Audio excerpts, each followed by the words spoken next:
At any rate, so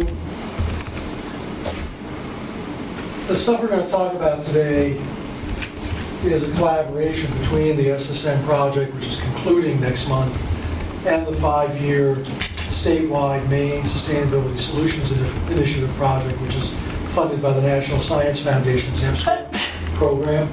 And that project actually ends this coming year in 2014 itself, as it's into its 5th year now. And the stuff we're going to talk about today is pretty timely. As you can see from this news from some of our local weeklies, the Forecaster, the Tri-Town Weekly, and so on.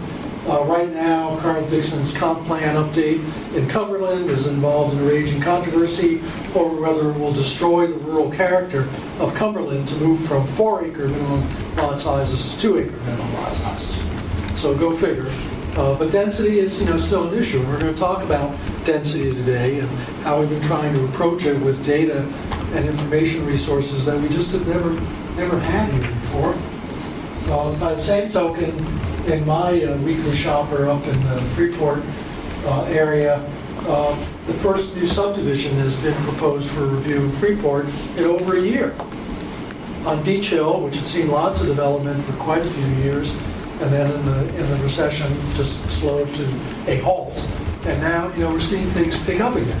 And it's one of those sort of conservation subdivision things that Freeport and other towns have become enamored of. So, things are happening again around the region. And then finally, I just want to note that what we're going to be talking about today is tied into the central armature of the Sustain Southern Maine project, which is this notion of looking at pilot centers, nodes of activity, of commercial, residential, employment, transportation, and other activity systems in our region that are areas where we might think about focusing growth and investment and the benefits of it in the future. And this is actually an illustration from a capstone done by Crystal Sheasley, who's part of the EPA Region 1 Environmental Finance Center staff, and Caitlin Rose, who just came back east from Colorado, where she's now working for the Wharton Family Foundation, Detail 2 Maine, their Vermont-based foundation. We're both 2011 graduates of the Masters in Community Planning and Development program here at the Muskie School. And this illustration is actually from a piece of Grow Smart Maine propaganda. And just I'll divulge to those of you that don't know that I'm a founding board member of Grow Smart Maine, still a board member.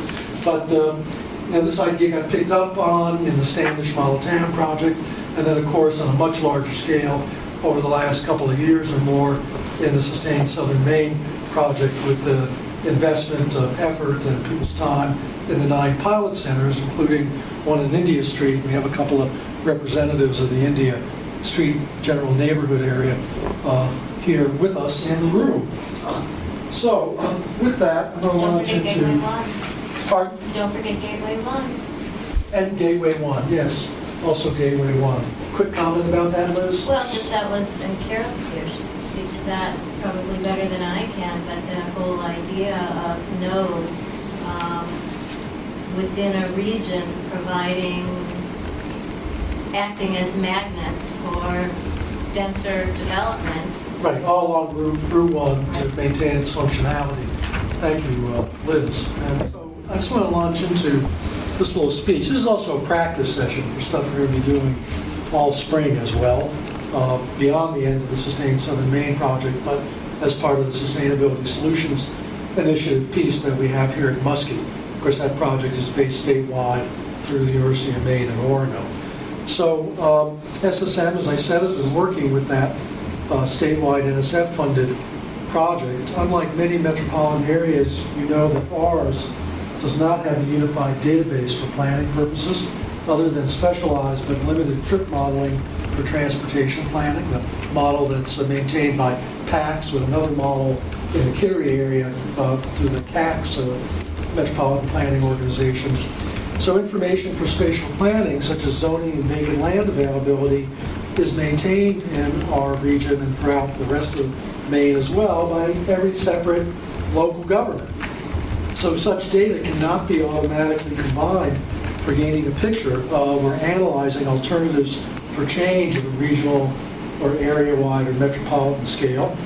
So we have to stress, not so much to this group, but if we had a bigger group here, we'd have to stress that simply downloading separate data sets from the GeoLibrary, for example, is only the first step in a long process. You can't just use that information. And we've been challenged on that over the last couple of years. Why don't you just download stuff from Megis, but you can't actually use it together, for a whole area. So we're aimed at making these data collectively usable across the governmental and definitional and other boundaries.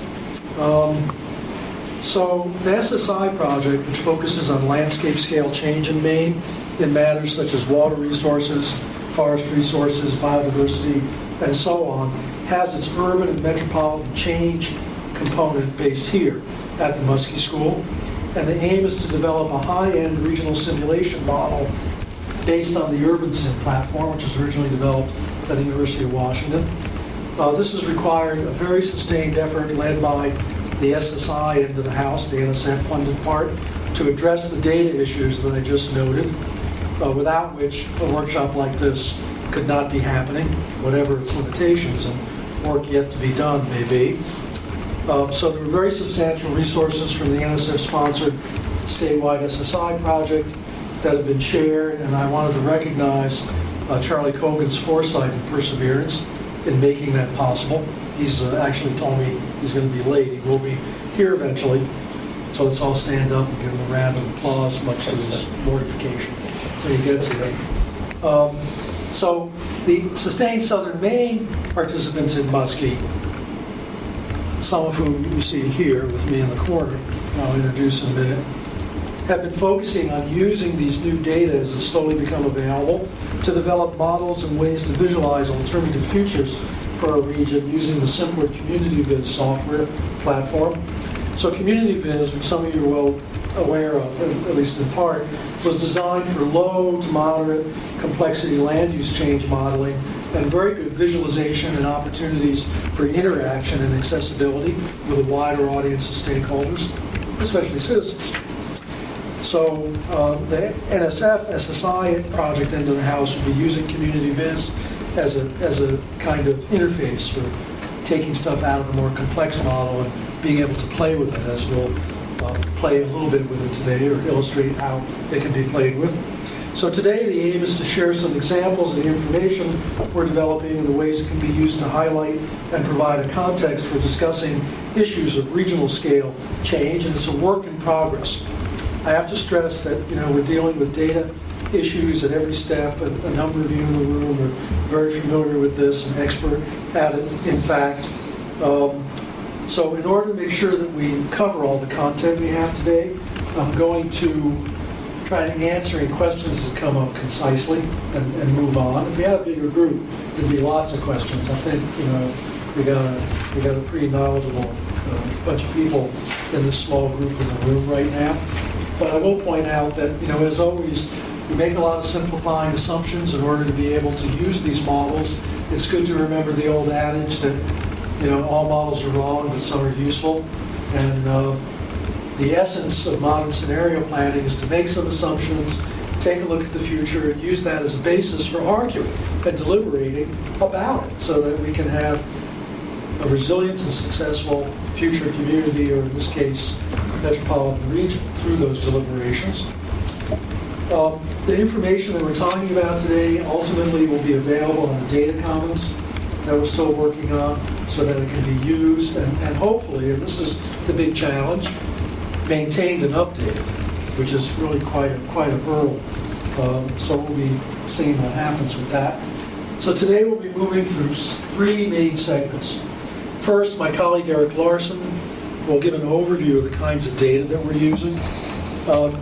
Among these data is the first ever generalized zoning map, which you have a copy of, a map of as much of the region as we've been able to build to date. And you have those small copies and brief explanations of that data set. In the second of the three segments, we'll be using CommunityViz software, or at least showing you results from it, to briefly illustrate some alternative ways of looking at future residential growth patterns, given a very limited number of assumptions about density policies and the role of these market centers, like the 9 pilot centers, but all 160 of them that have been identified in the Sustain Southern Maine project, and how we might use that kind of look into the structure of the region as a way of exploring what it might be like in the future. And remember that those 160 market centers or activity nodes are the ones from which the 9 funded pilot centers like India Street were recruited to participate in some very detailed and intensive planning and stakeholder involvement and development. I'm not going to go into CommunityViz at this point. I think you're mostly all familiar with it. You'll see it in action anyway. But third and last of these segments today, we will involve you in an interactive discussion of one aspect of human demographic and economic change that is a possible driver of landscape change in our region, an aging population. And it'll illustrate how a spatial picture may help support metropolitan level discussions about the future. And if there's some additional time left over and anybody has an appetite for it, we may have a final discussion about other drivers of long-term regional change.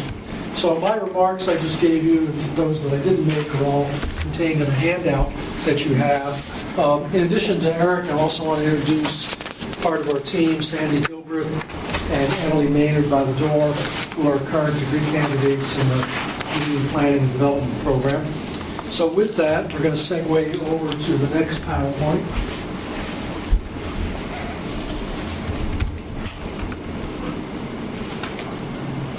And, oops. Well, let's try this.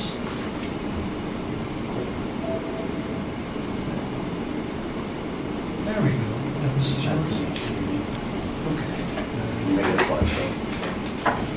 That's the one.